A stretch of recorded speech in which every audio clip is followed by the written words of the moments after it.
Learn English through stories, C23 PDF. Adopted and modified by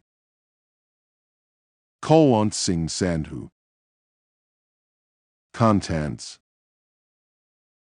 1. The Gift of the Magi. 2. The Art Game. 3. The Simple Past. 4. More Grammar. 5. Picture Dictionary Page. The Gift of the Magi. The year is 1905. We are on the streets of New York, with its tall buildings, expensive stores, and important people. But what do we know about the little people? Who lives behind that door? Who works in that small, dark office? Let's open a door and watch two young people on a cold day in December. The apartment is small. It has only 2 rooms. There are no pictures or photos. We can't see any special things on the table. But it is a happy home. Mr. and Mrs. James Jim Dillingham Young live here. It is their first home, at $8 a week. Jim works 6 days a week for $20 and every evening he walks slowly home. His days are long and his feet are heavy. But then he opens the door of the apartment. There is Mrs. Young, is Della. She is the light in his dark days. She has food on the table for him, and she looks at him with her beautiful brown eyes. Jim always smiles. He is a happy man in his apartment with Delia, and she is happy too.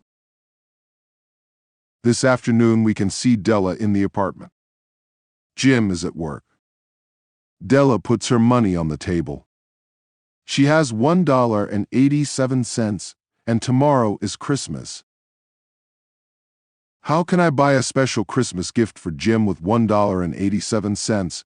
What am I going to do? She thinks. Della walks across her kitchen.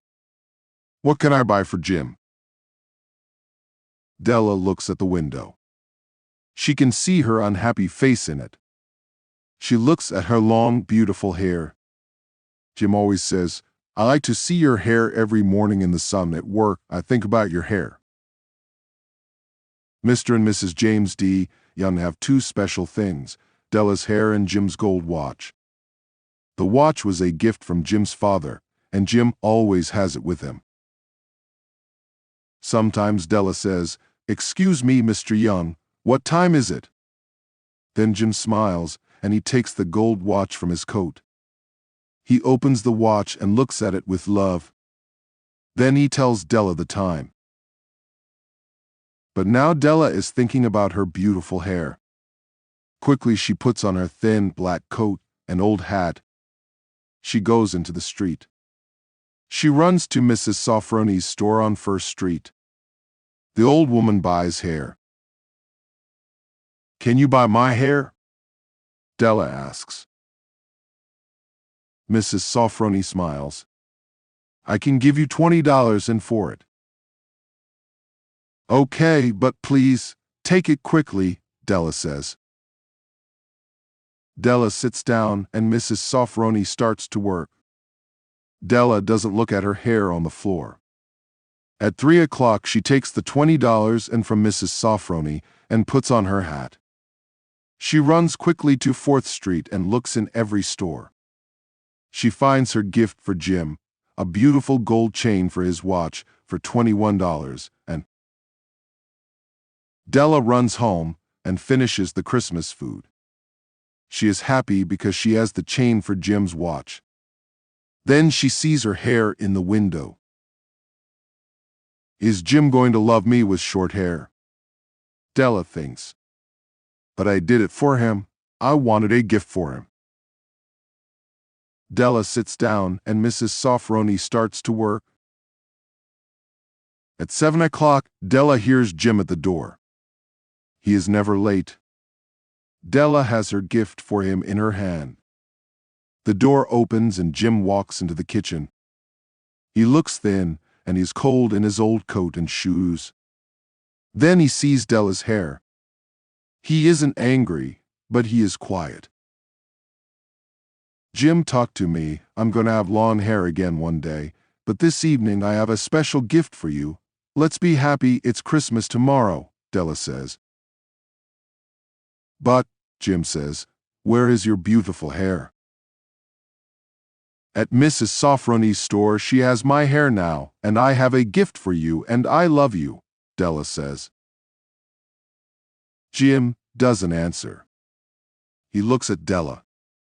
Then he says, Della, I loved you with long hair and I love you with short hair, and I have a special gift for you too. Della opens the gift quickly, and she finds 2 expensive combs for her long brown hair.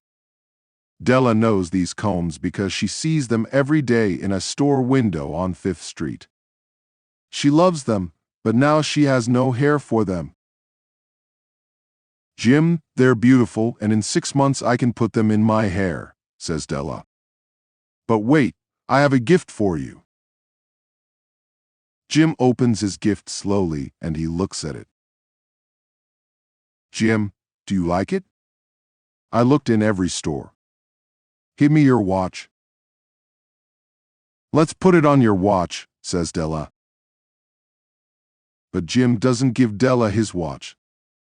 He sits down and smiles. Della, let's put our gifts away for a year, he says. I don't have my watch. I went to that store near my office. They buy watches there. You can see my watch in their window now, and you have the combs. What do we have here? The story of 2 people. They don't have a lot of money, but they have a lot of love. And now they are going to have a happy Christmas because they understand about special gifts. And now they understand about special gifts. The art game.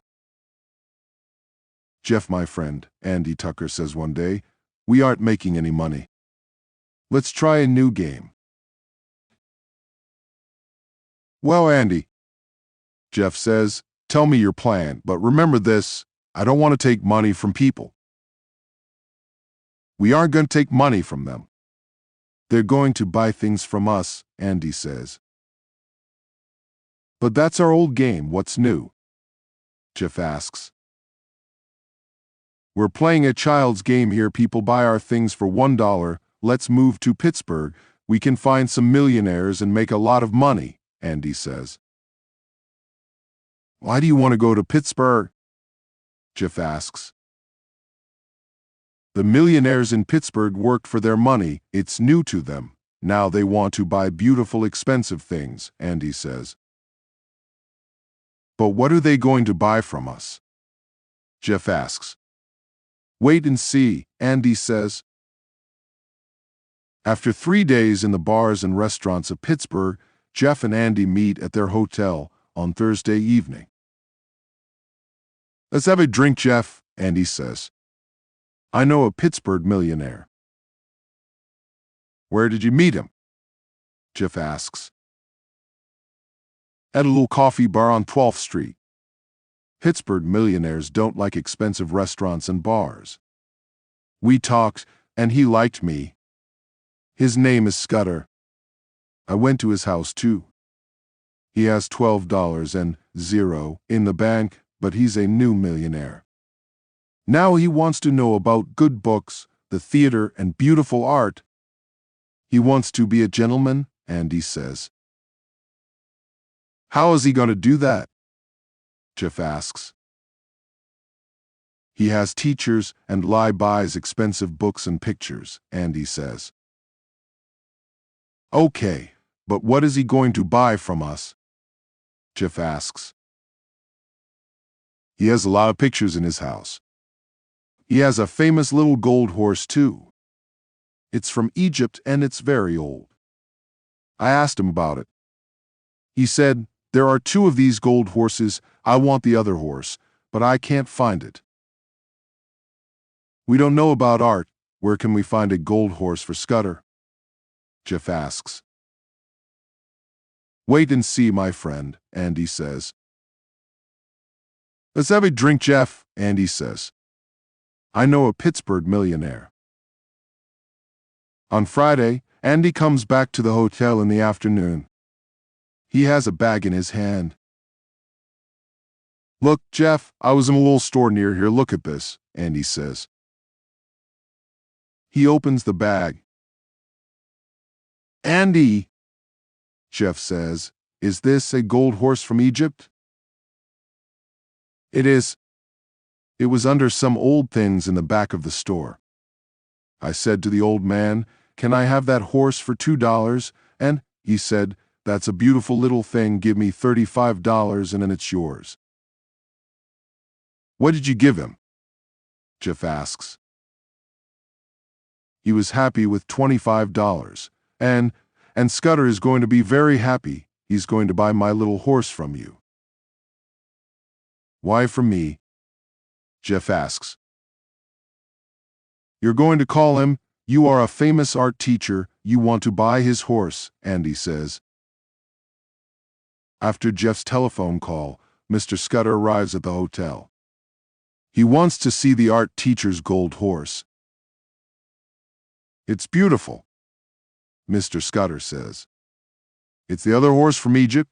Yes, I know about your horse. Now I want to buy it. I want to put the two horses in a special place at my art school. I can give you $2,000 and for your horse," the art teacher says. "Never, you can't buy my horse. I'm going to buy yours. Here's $2,500 and," Mr. Scudder says.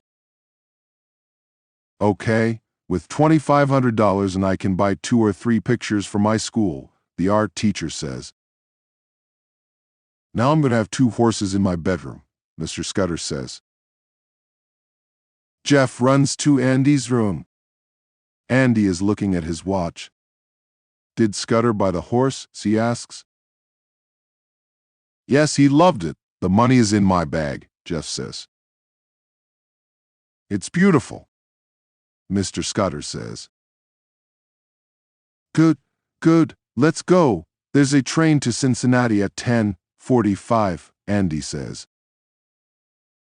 "Why, let's stay in Pittsburgh for the weekend." Mr. Scudder is happy, and we're happy. He has 2 horses and we have $2,500 and no problems, Jeff says. "You're right and wrong. We have $2,500 but Scudder has only 1 horse," Andy says. "Andy, did you take that horse from his house?" Jeff asks. "Yes. It wasn't difficult," Andy says. "But why did you tell me that story about the old man in the store near here?" Jeff asks. "Oh, because you never want to take money from people. Mr. Scudder had a horse for his money," Andy says. "But..." "Jeff, stop. No questions. Let's go. The train is waiting," Andy says. 3. The simple past tense. Use the simple past tense to talk about things that happened in the past. The simple past tense is also used to talk about things that happened in stories. Dinosaurs lived millions of years ago. 1. Banta bought a new camera last week. It is already broken. 2. Gita learned to play the guitar very quickly. 3. We drove to the safari park last weekend. The children loved it. 4. The giant panda gave birth to a cub last night. 5. Yesterday Dad took me to the cinema. 6. The plane landed a few minutes ago.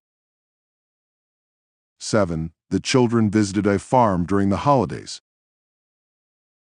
8. Who invented the computer? It was Charles Babbage. Charles Babbage. 9. Jack and Jill went up the hill. They went to find a bird and kill. 10. Little Red Riding Hood decided to visit her grandmother. 11. The 3 bears found Goldilocks asleep in their house. 12. Banta went to see his girlfriend, Banto. 4. More grammar. 1. 2 questions but 1 answer. 1. A. Who loves Banto? B. Who does Banta love? Answer. Banta loves Banto. 2. A. Who bought a jacket? B. What did Banta buy? Answer. Bata bought a jacket. 3. Who has broken her leg? B. What has Rita broken? Answer. Rita has broken her leg. 4. Whose child broke our window?